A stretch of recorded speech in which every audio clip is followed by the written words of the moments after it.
Hi అండి, అందరికీ నమస్కారం. నా పేరు ధనరాజ్ అని చెప్తేనేమో రామం రాగంలో సముద్రగని గారి కొడుకుగా చేసా అంటారు. సరే, నేను డైరెక్టర్ ధనరాజ్ అంటే రామం రాగం సినిమాకి డైరెక్షన్ చేసా అంటారు. అప్పుడు నేను అడగడానికి చాలా ఇబ్బందిగా ఉంటుంది. నా గురించి నేనేం అడుగుతాను? అందుకే నేను ఒక జీరో. ఓకే, ఒక జీరోగా నేను వాళ్ళిద్దరిని మొత్తం తెలుసుకోవాలనుకుంటున్నాను. ఈ సినిమా గురించి అలా అడుగుతాను. ఓకేనా? హాయ్ పృథ్వీ. హాయ్. ఆయనే. సరే, నేను చాలా ఇంటర్వ్యూల్లో చూశాను. అవన్నీ నేను కెలకదలుచుకోలేదు, అడగదలుచుకోలేదు.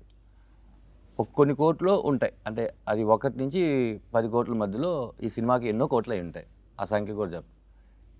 అంటే 1 కోటి పెడితే 2 కోట్లు వచ్చేస్తాయి, 2 పెడితే 4 కోట్లు వచ్చేస్తాయి, 4 పెడితే 8 కోట్లు. ఆ లెక్కతో వచ్చావా, లేకపోతే ఒక సినిమా తీద్దాం, అది నా లెక్క మారిస్తే చూద్దాం అని వచ్చావా?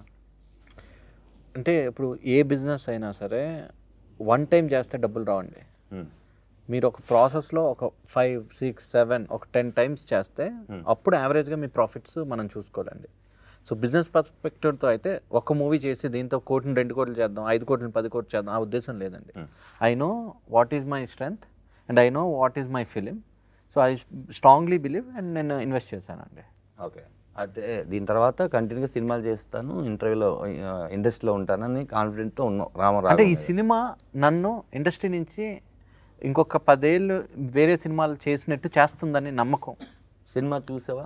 నేను చూశానండి. నీకు ఏదైతే ధనరాజ్ కథ చెప్పాడో ఆ కథ నీకు కనిపించిందా? కనిపించిందండి, 100% కనిపించింది. నేను సినిమా ఒక 50 టైమ్స్ చూసుంటాను. సో డెఫినెట్లీగా ధనరాజ్ నాకు ఫస్ట్ డే ఏమైతే చెప్పాడో దానికంటే బెటర్గా చేశాడండి. ఓకే, నువ్వు హ్యాపీగా ఉన్నావు. స్లేట్ పెన్సిల్ స్టోరీ బ్యానర్ హ్యాపీగా ఉంది. 100% అండి. డన్. ఇప్పుడు ఈ సినిమా నాకు తెలిసి టీజర్ వచ్చేసి Feb 14, 2024 రిలీజ్ అయింది. అవునండి. ట్రైలర్ వచ్చేసి Feb 14 నాని గారి చేతుల్లో రిలీజ్ అయింది. 1 ఇయర్ ఎందుకు లేట్ అయింది? 1 ఇయర్ మా ధనరాజ్ వల్ల లేట్ అయిందండి. అంటే ఏం చేశారు? అంటే చాలామంది ధనరాజ్ ఫేస్ని యాక్సెప్ట్ చేయలేపారండి. మళ్ళీ చెప్పు. చాలామంది ధనరాజ్ ఫేస్ని యాక్సెప్ట్ చేయలేపారు. అంటే ధనరాజ్ ఫేస్తో నేను పోస్టర్ వేసినప్పటికీ చాలా కాల్స్ వచ్చాయండి. ధనరాజ్ ఫోటో వేసి నువ్వు పోస్టర్ చేయడం ఏంటి, ధనరాజ్తో సినిమా ఏంటి? సో ఈ ప్రాసెస్లో నేను వాళ్ళకి, అరే ఇది ధనరాజ్ కాదు రాఘవ, నా సినిమాలో తండ్రి సముద్రకని గారు, కొడుకు ధనరాజు యాక్ట్ చేశారు, రామం రాఘవ, ఇది వాళ్ళలోకి వెళ్ళడానికి నాకు టైం పట్టిందండి. ఓకే, యాక్చువల్ షూట్ ఫినిష్ అయిపోయిందా? షూట్ మధ్యలో ఇదంతా వచ్చిందా? అంటే షూట్ అప్పటికి ఫినిష్ అయిపోయిందండి, ఆల్మోస్ట్ షూట్ డన్. ఓకే, అంతా బాగానే ఉంది. సో ప్రోడక్ట్ కూడా నాకు నచ్చింది.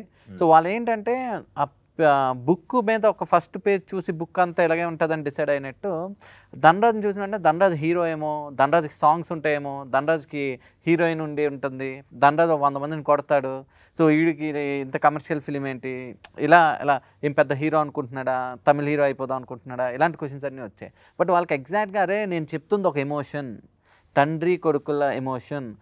ఇలాంటి తండ్రి ప్రతి ఇంట్లో ఉంటాడు, ఇలాంటి కొడుకు ఏ ఇంట్లో ఉండకూడదు.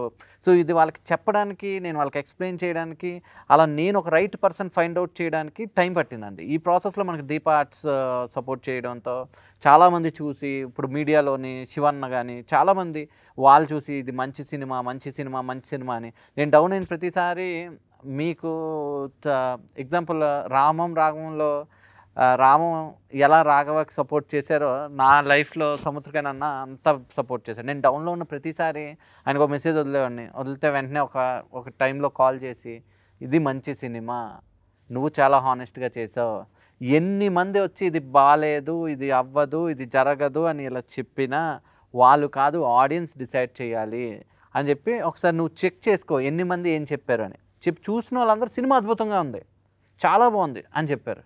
సో చూడలేని వాళ్ళందరూ ధనరాజ్ పోస్టర్ ఏంటి అని చెప్పారు.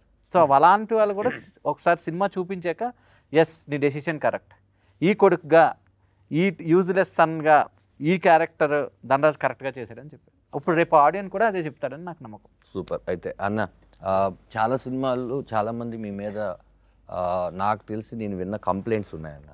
కంప్లైంట్ ఏంటంటే అన్ని ఫాదర్లు మీరే చేసేస్తున్నారు, వేరే వాళ్ళకి ఛాన్స్ దొరకట్లేదని చాలా పెద్ద కంప్లైంట్ ఉంది. ఇప్పుడు అయితేనా ఈ రామం రాగం సినిమా ఇలా చాలా సినిమాల్లో మీరు చాలా పెద్ద పెద్ద హీరోలకి ఫాదర్గా చేశారు, విలన్గా చేసిన వాళ్ళకే ఫాదర్గా చేసి ఒప్పించారు. రెండు చేయడం అనేది చాలా కష్టమైన విషయం. ముందు సినిమాలో ఏమో విలన్గా చూస్తాను, ఈ సినిమాలో ఫాదర్గా ఎలా యాక్సెప్ట్ చేయాలంటే రెండు చేసేసారు. మీరు డైరెక్టర్ ఫస్ట్ సీరియల్స్ దగ్గర నుంచి చిన్న తెర దగ్గర నుంచి పెద్ద తెర ఇంత చేశారు కదన్నా. ఈ యాక్టింగ్ మీదకి వచ్చేసరికి మీరు తీసుకున్న క్యారెక్టర్ అన్ని చాలా బలమైన క్యారెక్టర్. మీరు ఆ బలమైన క్యారెక్టర్ నేను ఒక యాక్టర్గా ఎలా చేయగలను అని ఎప్పుడు అనుకోలేదన్నా? కాదు, ఫస్ట్ నేను నమ్మాలి, నేను నమ్ముతా. అదాదు ఇప్పుడు నువ్వు కొడుకే అలా నా స్క్రీన్ మీద కెమెరా రోల్ అవగానే కొడుకుని చూస్తే నేను కొడుకుగానే చూస్తా. ఆ క్షణం, ఆ సెకండ్, ఆ 5 seconds 10 seconds లేదు 1 minute షార్ట్ ఉంది అంటే నిజంగానే నా అక్కడ ఫాదర్ నా సన్, ఆ నమ్మకం నాకు వస్తుంది. ఆ నమ్మకం లేదు అంటే నా ఫిల్మ్ చేయను. ఆ నమ్మకం ఉండేవరకు అది. ఎందుకంటే విఐపి రఘువరన్ బీటెక్ చేయగానే మార్నింగ్ వర్కౌట్ లాంచ్ చేసేసి షెట్కి వెళ్తాం. తమ్ముడు చూసేసి అన్న నువ్వు నాకు ఫాదర్, నువ్వేనా కట్ బనీని వేసుకొచ్చుకున్నావు అయ్యో అలా అని చెప్తా 10 minutes ఇవ్వు టైం ఇవ్వు అని చెప్పి వెళ్ళి ఆ డ్రెస్ వేసుకుని ఆ వైట్ వేసుకుని వాళ్ళనే కూర్చుని ఆ క్యారెక్టర్ లోపల దిగని ఆటోమేటిక్గా నాకు చీక్స్ వచ్చేసి ఇది వచ్చేసి అలా వాక్ చేయగానే తెలిసిపోవు ఈ క్యారెక్టర్ని. అది వచ్చి మనం నిజంగా ఈ క్యారెక్టర్కి ట్రూత్ఫుల్గా ఆ సెకండ్స్ ఆ సెట్లో మనం ఎంత ప్యాషన్గా ఉన్నామో అంతవరకు అది ఉంటుంది. సూపర్ అన్న. మీరు ఈ సినిమా చేసిన టైంలో ఇప్పుడు మీరు ఏదైతే ఫిట్గా ఉండి ఒక ఇదిగా ఉన్నారో ఆ రోజు ధనరాజ్తో అన్నారంట మీరు, దీనికి నేను తినేస్తాను, నేను వర్కౌట్ చేయను, నేనేం చేయను, వదిలేసి ఈ రామం క్యారెక్టర్ ఇలాగే ఉండాలి అని. ఎందుకంటే ఈ రామంకి ఇక్కడ సముద్రగని గారికి చాలా చాలా తేడా ఉంది.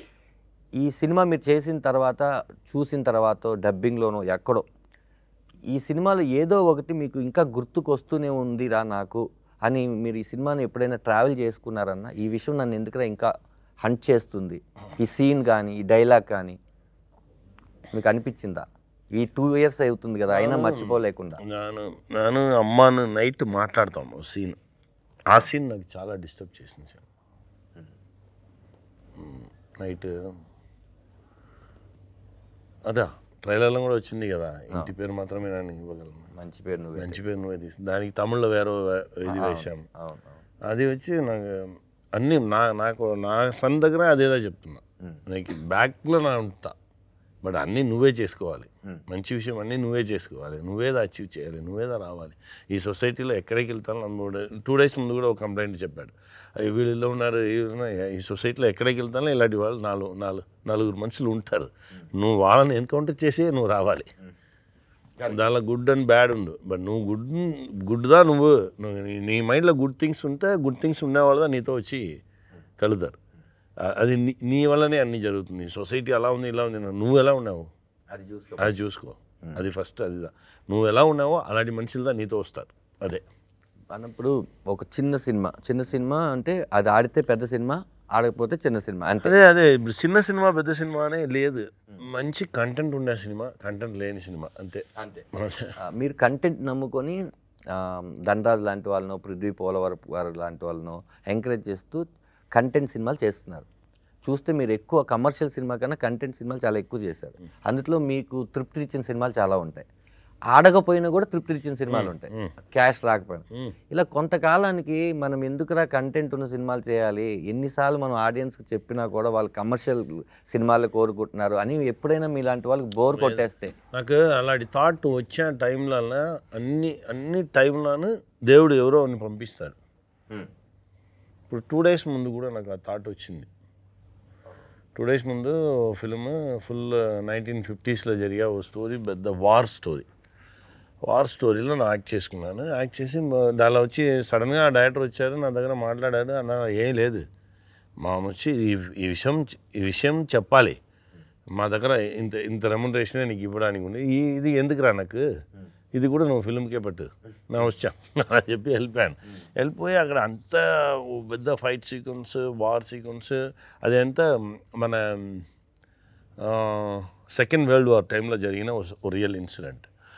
మంచి డైరెక్టర్, మంచి టీం, అంత ఆ పని చేయగానే అంత పెయిన్, ఆ పెయిన్లో ఉండి కొండ మీద ఉండి కింద రావాలంటే 2 hours వచ్చి నా హైదరాబాద్ రావాలి. అంత టైర్డ్గా వచ్చి దిగి అప్పుడే ఆలోచించాను, రెమ్యునరేషన్ తీయలేదు, ఇది లేదు, మనవాడు అడిగాడు మళ్ళీ పెట్టుకొని మేకప్ బాగా తీరా అని మేకప్ చెప్పాము. మ్యాన్ వచ్చి సార్ ఏం సార్ అడిగాను అంటే నాకు సడన్గా చెప్పాను నాందా తీయలేదు నువ్వు తీసుకో నువ్వు నీ రెమ్యునరేషన్ ఏమో నువ్వు తీసుకో అలా అని చెప్పేసి అక్కడ నుంచి 2 hours ట్రివాండ్రం ఎయిర్పోర్ట్ రాగానే ఆలోచించుకునే వచ్చాం ఏం చేస్తున్నాము ఇది అన్నీ ఇది కరెక్టా మనం అలా వచ్చి కరెక్ట్గా ఎయిర్పోర్ట్ దిగా లోపల వెళ్తే అప్పా అని సౌండ్ తిరిగి చూస్తే ఓ 25 years ఓల్డ్ ఉండు అమ్మాయి లిటరల్గా కన్నీళ్ళుగా వచ్చింది అప్పా బాగున్నారా మీరు అని చెప్పి మాట్లాడేసి నాకు మీతో ఫోటో కావాలప్పా నాకు నా నాన్న లేదు నాన్న పోలీస్ ఆఫీసర్ చచ్చిపోయాడు మా నాన్న వెళ్ళిన తర్వాత నేను మిమ్మల్ని మా నాన్నలాగా నేను చూస్తున్నాను మీరు చెప్పే మాటలన్నీ నేను వింటున్నాను నాకు చాలా గుడ్ గర్ల్ నా ఇప్పుడు ఈ కంపెనీలో అదానీ కంపెనీలో హెచ్ఆర్గా ఉన్నాను ఇప్పుడు నెక్స్ట్ ఈ కంపెనీకి వెళ్ళిపోయాను నాకు నా ఫోటో తీసింది లాస్ట్ వరకు నా నంబర్నో ఏమీ అడగట్లేదు అది ఇక్కడి వచ్చి నాకు అన్నీ చూస్తూనే ఉన్నా మాట్లాడింది ఎవరికో ఫోన్ వేసి చెప్పింది నా அப்பா பார்த்துட்டேன் நான் అలా అని చెప్పేసి ఓకేப்பா எப்போவாவது டைம் పర్మిట్ பண்ணிச்சுன்னா இன்னொரு வாட்டி மீட் பண்ணுவோம்ப்பா எனக்கு ఫ్లైట్ టైం వచ్చి నా వరంపా అని చెప్పేసి వెళ్ళిపోయింది అలా చూస్తే ఇప్పుడు ఆ అప్ప ఫిల్మ్ తీసినా మనకు లాస్ మన దగ్గర ఫిల్మ్ తీసిన వాళ్ళు సంపాదించారు ప్రొడ్యూసర్గా మనకు లాస్ అంతే ఇన్ని మాటలు మంచి మాటలు చెప్పేసి మనం చెప్పిన విషయాలన్నీ వినేసి ఎవరునే తెలియదు అమ్మాయి వచ్చి ఇంత దూరం మనతో మాట్లాడి నా దగ్గర చెప్పి నన్ను చూడండి నా మీతో మాట్లాడుకున్నా కానీ నాకు కన్నీళ్ళు వచ్చింది అలా అని చెప్పింది టోటల్గా ఒక 5 minutes నన్ను ఫుల్ ఎమోషన్ చేసేసి అమ్మాయి వెళ్ళిపోయింది అలానే ఒక 10 minutes అలానే కూర్చోండి అలానే ఉండేసి సడన్గా మేకప్ ఏం సార్ అడిగారు లేదు మనం కరెక్ట్గా అదే వెళ్తున్నాం మనం మన పాయింట్లో వచ్చి దిగనొద్దు మనం కరెక్ట్గానే వెళ్తున్నాం నీకు కెన్నే అనింది నీకు కూడా కెన్నే అంటే అందరు ఫాదర్స్ దాంట్లో విమానం కూడా ఎయిర్పోర్ట్ లో చూసి చిన్న పాప వచ్చి ఇంత హైట్ ఉంది వచ్చి ఆ లెగ్ని వచ్చి ఇలా పట్టుకొని ఇలా చూస్తూనే నానా అలా అని చెప్పగానే ఏముంది మనం కరెక్ట్గా రూట్లో వెళ్తున్నాము మంచి పిక్చర్స్ చేసుకున్నాము ఈ సొసైటీకి మనం ఏం చెప్పాలనుకున్నామో దాన్ని చెప్పుకున్నాము మనం ఇప్పుడు మన లైఫ్లో కెరియర్లో తీసి చూస్తే 6-7 మూవీస్ ఉంది మన దగ్గర మంచి మూవీ ఆ 6-7 అది